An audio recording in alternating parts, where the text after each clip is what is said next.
lovely. Smile, you're on Candid Camera. Hey, everybody, it's Email and Coffee with Joy Brooks, and it's not Candid Camera. Today, I'm talking with Ramon Ray, and we're going to talk about social, and I would like, I can't even tell you how excited I am to do this today. Ramon, tell us a little bit about yourself, where you've been, what you're doing, where you're going. Sure, and the pleasure is mine, Joy. Thanks for having me with your email and coffee. I appreciate it, this part of the conversation with you, and I look forward to hopefully adding value to your community and those who are watching this and listening. But in a nutshell, I'm the publisher of ZoneOfGenius.com, a platform helping small business owners live life filled. Right before that, which would be a few days ago, as we do this recording, I was the publisher and founder of SmartHustle.com, which I ran for 7 years, and I recently sold that. But overall, I like to make people happy. And I do that through being a keynote motivational speaker across stages around the world. And then, as I said, I've started several companies, 5 to be exact, sold 3, authored 5 books, and just love working with large brands and helping them reach small businesses. So that's a summary of what I do. You know, I took a little look at CEO, the book that you wrote. Celebrity CEO. And, I immediately ran to the videos that it referenced you talking with President Obama. Yes, indeed. And also a very young Hillary Clinton. And, you know, I thought to myself, okay, so the guy's been around and he's been doing social before social was social. That is true. Right. And that's what we're talking about today. Social marketing. You know, we can rant about it, we can love it, we can hate it. I'm certainly addicted to it, which is why I don't have it on my phone, because honestly, I'd be very annoyed and annoying. So, you know, first of all, there's a difference between the platforms, inherently different. And people who think that they're all the same is looking at it differently. You know, personally, I have this thing about long form, and I don't think it belongs in social, period. It's like YouTube, yes. Substack, yes. Facebook, long form, it's a tough one. And LinkedIn, it's a tough one. I know people are going in for this long conversation. I'd rather see a video on LinkedIn than a long conversation. What do you think? Yeah, I think what brings them together, I find, is definitely consistency and frequency. And whatever you're putting needs to be engaging and or informative for your audience. It need not be funny, but it must address the promise you make to your audience. So I think that's what brings them together. There has to be some level of frequency, regardless of platform. And I think it has to be engaging or informative in some way, shape, or form. So that's what brings them together for sure. I think the difference is, as you said, and as you're correct, I think the platforms are quite a bit different. Definitely as you get into the weeds of them, the algorithms and the back channels of how they work, which I'm not even an expert in. I think nobody's really an expert except for some people. But I think that I would say at a high level, Joy, some differences are, I think definitely I find that all of them are moving towards video. That's for sure. Where video is getting to be more and more important. I think that race for video, which humanizes and personalizes your brands. But I do see Twitter still as the platform of quote unquote microblogging. I send tweets out several times a week, often several times a day, depending on the news cycle and what's happening. So that's Twitter is my fire hose of content. And it still is not mainstream, but I think it's still for the digerati. I do find Facebook and Instagram, whether they're for old people like me or not, who knows, but billions of people are there, billions and millions. All of our mothers and grandfathers and some young people are millions are there. So I think Facebook and Instagram is that be all platform. LinkedIn, I do like for that business sense. It still is that safe platform where there's no cat videos, there's no silly memes of guys farting, you know, none of that. It's pretty much a core solid platform. So that's let's not forget TikTok. TikTok is growing and Snapchat still used. So I think those are still the micro short burst and cute videos and all that. I'm not on them personally because it's just, for me, I wouldn't say too much to figure out. And my audience for today gets more of Ramon in other places, but they are different. And I would behoove anybody, don't be overwhelmed by it, but find the platform that works for you and where your audience is at. And generally, whichever one you pick, Joy, if you're doing good content of some frequency, you will succeed. Yeah, yeah, I do it's funny, I'll go to Facebook and I'll talk to my friends, and then I'll take a look at the feed, and then, then the videos will scroll up, and the videos are all TikTok videos, and I'm watching the content and just thinking to myself, the brilliant ones, I mean, obviously they're the kids, and they're the animals, and those are fun because no one can say no to an adorable child or somebody's pet. But what I'm seeing is a lot of chefs doing a lot of interesting, this is my recipe type of a thing. And then when I follow through, I'm following through and finding out they've got books, they've got websites, this is what they're doing. So it's, TikTok is not just for, teenagers that are trying to say something that can be fairly scary. And Joy, curious, do you like to cook? Oh, I love cooking. See, so one thing just to also people understanding is that the algorithms feed you what you like. And I say that because I don't see any chef videos. And even though we may think one thing is one thing, I do think there's an opportunity. If you like accounting and you want to give tax law, it seems like, why would I do tax law on TikTok? Because everybody's doing, silly videos. That's what we hear a lot. And that's the big part of it. But I bet if you started on TikTok doing tax law, you'd start finding the people who are interested in tax law. And that's all they'd see. And they think, TikTok is for tax law. So you're right. But I think the algorithms are getting very smart and feeding us what we like, which is good.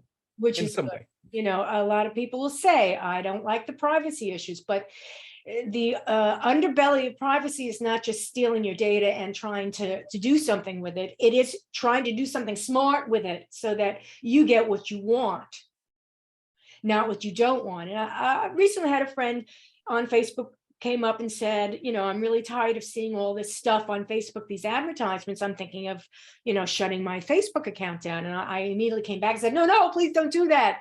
It's just showing you what it thinks you want. Right. Because of what you're clicking. People, immediately you go and you start shopping, and then you go back to Facebook and suddenly they're all there. That's right. You're like, well, how did that happen? I don't remember looking for that on Facebook. Right. And it's happening, but it's not a bad thing. That's right. Not a bad thing. It could be annoying. It could be annoying. So, I personally, obviously everybody, the biggest thing is politics on social. And although I should say, I did get sucked in the beginning.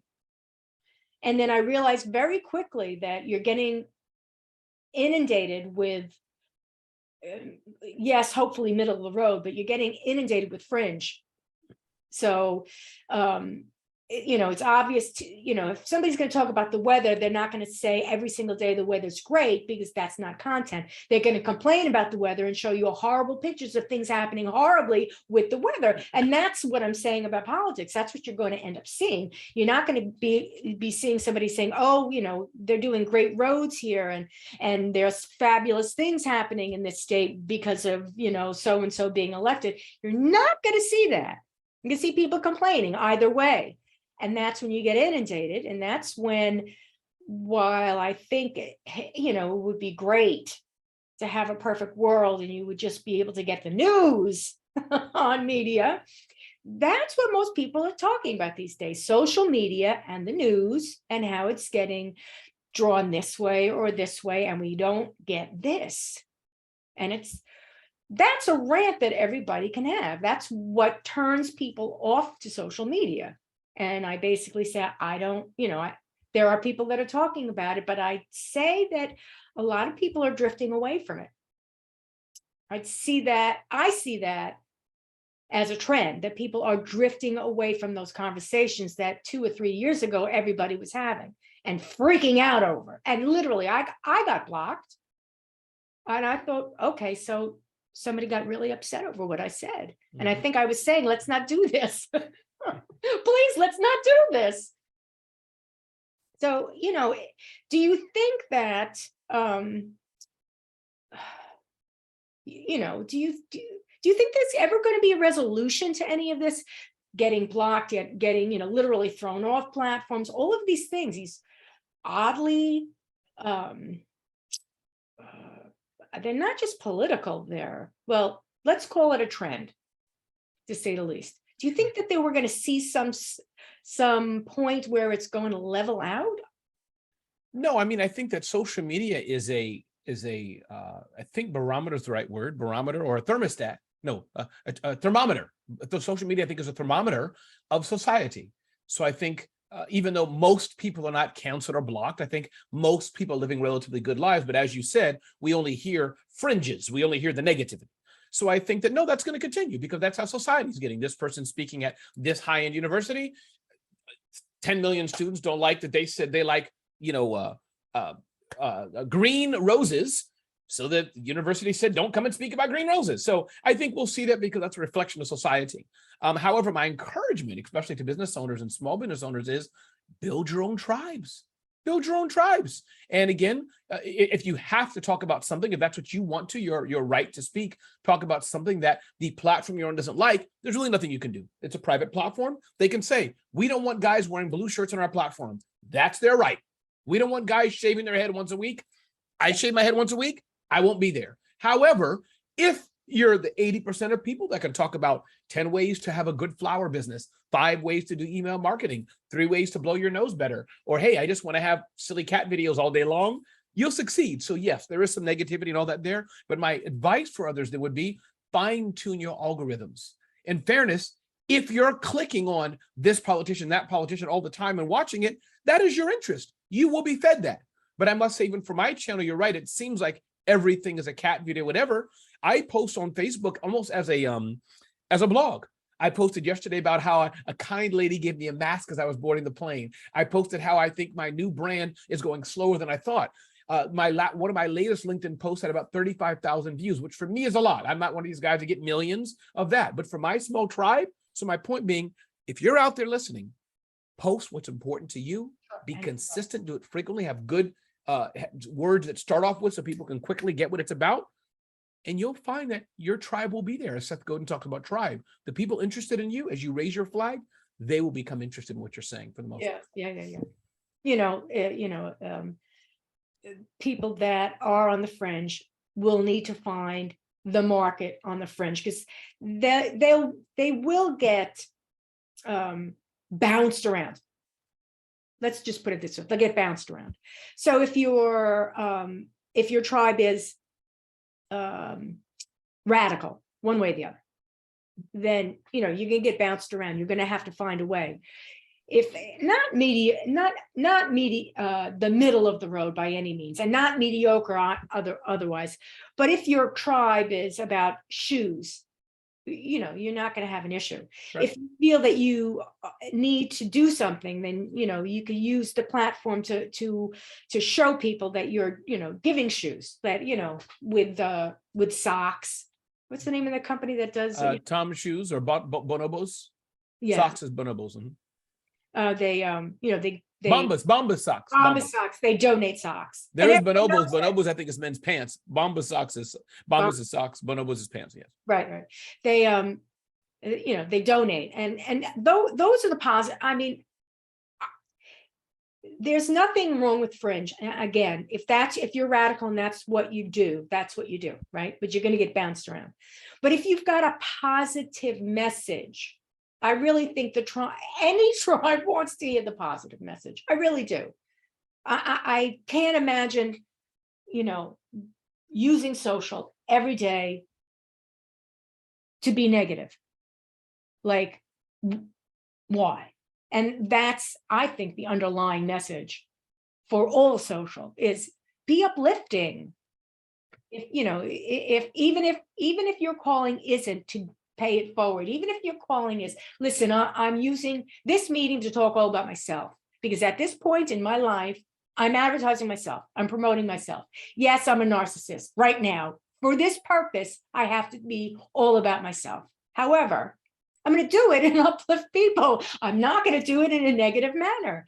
And I think that, that's fairly obvious. It's an understatement, but for some people, I'd say, I've seen some styles that people come out and they talk, their comments are, down, downers. This one is so stupid because I'm like, all right, whoa, I don't want to do that. I guess they can do that. So social is a very, it's a very interesting place where people reveal more of their underbelly by what they do say and what they don't say and when they say it. And it can be quite a study on the tribe, because everybody, you're not going on there to talk to yourself. So who are you talking to? And, let's talk a little bit about analytics, because like you said, algorithms, you've got to figure out who, what, when, and where. It's a little difficult to understand who you do end up talking to, because Twitter is going to show you your impressions and your engagement. And you're like, well, what the heck is an impression? And YouTube is going to show you how many people, liked it, started it, but what does that mean? All of these different platforms have different ways of measuring. Do you use any, do you just do what you've got to do and not look at the metrics? Yeah, I think it depends on, of course, the type of business you're building. So I think, yes, measurement's important, but the only way that, not the only, but the big way that measurement I think is important over here is to know where you're trying to go. So you can measure, we've come this far. So I think some basic analytics people can consider. Of course, there's website analytics. Google Analytics provides a great free platform to measure all things website traffic. Who's referring me? How long have they stayed? Which page is the most popular? What geography? What is the gender? All these kind of things are very important to understand how you can feed more and get higher results. So I think that's one. A simple example, talking about motivation. I'm on Clubhouse quite a bit, the social audio app. And there's a club in there called Breakfast with Champions, by the way, all about motivation, education, inspiration. I can tell them on Clubhouse, there's a link there, the links that come through to my properties and sites that I can see, oh, when I'm on Clubhouse, giving links or saying something, people are taking action. That's a mental note. What I do with it is me. I think 3, then social analytics could be tough, but if you're doing paid advertising, that's where the analytics really come in well. So when I do ad campaigns or paid advertising, that's where me and my team can look at, okay, great, this ad performed well, this ad didn't. These 2 ads look exactly the same, but we use different words with this ad. So this ad's performing well for this. This ad performed later at night. So I think that, yes, analytics overall, very important. You can get inundated with it for sure, but I think it's important. And this is where as your business grows, hire somebody to help you. There's people out there. Pierre Dubois is one, a friend of mine. They know Google Analytics. And let's remember what you do, Joy, email. Email analytics is important. How many opened? How many clicked? How many clicked through? Things of that nature. So even just the basic analytics to help you measure at least and know what's working right is a good thing. The classic call to action, yes, in every single social is probably helpful so that you'd be able to measure it.